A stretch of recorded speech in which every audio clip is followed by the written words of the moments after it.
साले साले पूजा कैलो साथे दुनु परानी हे माँ कौनैया नया नमा ललनमा बिना सुना लागे घर आंगनमा। साले साले पूजा कैलो साथे दुनु परानी हे माँ कौनैया नया नमा कौनैया नया नमा।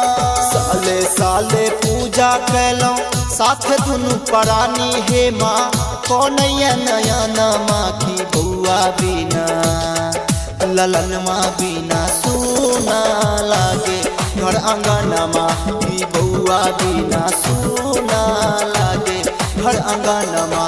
हे छठी मैया हे छठी मैया हमारा न चाही अन धनमा।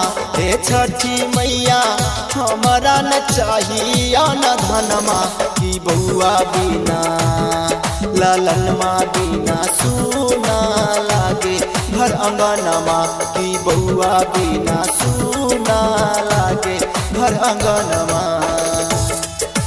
साले साले पूजा कैलो साथे दुनु परानी हे माँ कौनैया नया नमा ललनमा बिना सुना लागे घर आंगनमा।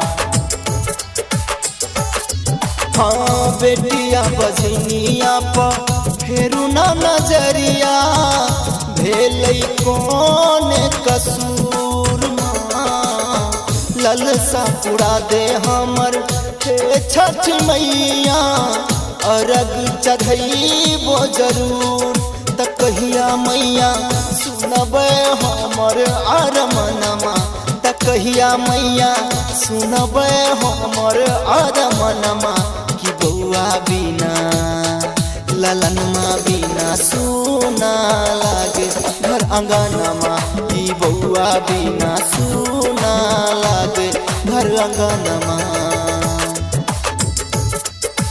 साले साले पूजा कैलो साथे दुनु परानी हे माँ कौनैया नया नमा ललनमा बिना सुना लागे घर आंगनमा। हाँ रही के उपास मैया करे छी पूजा सुन ले न दिल के बात माँ घरवा के लोग सब मारे ताना कहिया पे बैया चारा के सूख तकू से आंसू नील पाल के सुन ले रजिया तकू से आंसू नील पाल के सुन ले रजिया।